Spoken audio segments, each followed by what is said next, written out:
మీ పేరు సార్? నా పేరు వెంకటకోటయ్య శనగ. ఏం చేస్తుంటారు సార్? కవలకుంట్ల గ్రామం నుంచి వచ్చిన మాది పుల్లలచెరువు మండలం, ప్రకాశం జిల్లా, ఆంధ్రప్రదేశ్. ఇక్కడ చిన్న చిన్న ఏదో కంప్యూటర్ మీద జాబులు చేసుకుంటే ఇక్కడ చిలుకూరులో ఒక 10 సంవత్సరాల నుంచి నేను సెటిల్ అయినా. ఇలాంటి వాళ్ళ సహకారంతో చిన్న ఇల్లు కట్టుకొని బతుకుతున్నా. ఏదో ఆశపడి ఒక చిన్న ఫ్లాట్ కొనుక్కుంటే కేసీఆర్ ఉన్నప్పుడు బాగా భూమి బాగుండే. ఇప్పుడు కొంచెం ఇబ్బంది తిప్పలు పడుతున్నాయి సార్. ఈ అప్పులు వచ్చి మీ నెత్తి మీద కూర్చున్నాయి. ఇప్పుడు మొయ్యలేకపోతుంది అని దాన్ని దించుకుందాం అనుకుంటున్నా. నష్టానికో లాభానికో, నష్టానికో అతి నష్టానికో దించుకుందాం అనుకుంటున్నా. అది మొత్తం మీద ఈ రేవంత్ పాలన అంత బాగుందేమో, వాళ్ళ ఊరిలో బాగుందేమో, లేకపోతే వాళ్ళ వాళ్ళు బాగుపడుతారేమో. కానీ మా యొక్క ఈ చిలుకూరు గ్రామస్తులు అంత దేశం అంతా చూడలేను, రాష్ట్రం అంతా చూడలేను. కానీ నేను మాత్రం బాగాలేను సార్. నాకు కొంచెం అన్హ్యాపీగా ఉంది, కొంచెం కష్టంగా ఉంది.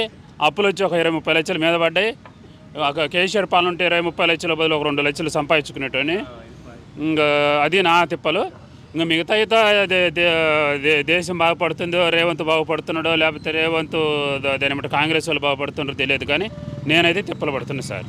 గతంలో చూసుకుంటే ఇప్పుడున్నటువంటి పరిస్థితులలో ఆయన మరీ వృధా చేసేటోడు సార్. ఏదో కింద మీద చేసినట్టు కొంచెం భయం అవుతుంది. కాబట్టి ఏదో రూపాయి పెట్టుబడి పెట్టుకున్న వాళ్ళకు కొంచెం ధైర్యంగా ఉంటుండే. ఈ రేవంత్ మరి ప్రాజెక్టులు మా కల్లా అది మెట్రో బీకే. ఆ మెట్రో బీకడం వల్ల మా ఏడ మొత్తం స్థలాలన్నీ ధూమ్ అని పడిపోయినాయి. ఉన్న మెట్రో ఏదో అట్లా కనీసం నేను పీకుతున్నాను అనుకుంటా చిన్న పిల్లర్లు వేసినా కానీ మాకు బాగుంటుండే. ఆ మెట్రో బీకిండు. ఇక్కడ మంచి అప్పుడు గ్రీన్ సిటీ, బోన్ సిటీ వస్తుంది అన్నారు. ఆ గ్రీన్ సిటీ లేదు. ఇప్పుడు వచ్చేసరికి మీరు దాన్ని ఏమంటారు, ఆకుకూరలు, కూరగాయలు పండించుకోండి, పూలు పండించుకోండి తప్పితే గ్రీన్ సిటీలు మేము ఈ త్రిపుల్ జీవోలో ఉన్నటువంటి మైనాబాద్ మండలము, చిలుకూరు మండలము, మైనాబాద్ మండలం కాదంట ఇది, అసలు యాక్చువల్గా చిలుకూరు మండలం అంట. మేము చిలుకూరు నుంచి మాట్లాడుతున్నాం. చిలుకూరు గడ్డ ఇది, చిలుకూరే. ముందు కూడా చిలుకూరు గడ్డగా దీన్ని మార్చి చాలా సంతోషపడతాం. సరేనా? మళ్ళీ కొత్త మున్సిపాలిటీ పేరు వస్తుందంట. ఆ మున్సిపాలిటీ పేరు మధ్యలో వచ్చిన పరిపాలించిన వాళ్ళు ఇది కాకుండా చిలుకూరు అనే పేరు పెట్టాలి. ఇది ఇక్కడ 1000 సంవత్సరాల చరిత్ర ఉంది చిలుకూరుకు, ఇంకా ఎక్కువ ఉందేమో. ఈ మధ్యలో వచ్చిన పేర్లు మాకొద్దు. అది పెడితే మేము సంతోషపడతాం, హైదరాబాద్ ప్రజలు కూడా సంతోషపడతారు, చుట్టుపక్కల పేర్లలో కూడా చిలుకూరు అని పేరు చెప్పుకోవడానికి, పిలుచుకోవడానికి సంతోషపడతారని నేను అనుకుంటున్నాను. నమస్తే సార్. నమస్తే అండి. మీ పేరు సార్? నా పేరు గున్నాల మల్లారెడ్డి, మాది చిలుకూరు గ్రామం అండి. ఏం చేస్తుంటారు సార్? మేము రియల్ ఎస్టేట్ వ్యాపారం చేస్తాము. ఇప్పుడేమో హోటళ్ళ కాడ ఛాయలు తాగుకుంటే టైంపాస్ చేస్తున్నాం ఈ కాంగ్రెస్ గవర్నమెంట్ వచ్చిన నుండి.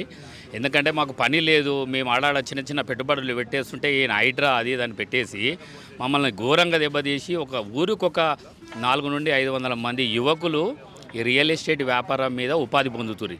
ఈ కాంగ్రెస్ గవర్నమెంట్ వచ్చిన సంది మొత్తం ఢమాల్ అనిపించింది. హైడ్రా తెచ్చి ప్రజలను భయభ్రాతులను చేసేసిండు. ఈ అనుకున్నంత కాంగ్రెస్ పాలన అంత బాగలేదండి. అదే అంటున్నా, ఒకవేళ టీఆర్ఎస్ పాలన కొంచెం బెస్ట్గా ఉండే కాంగ్రెస్ కంటే.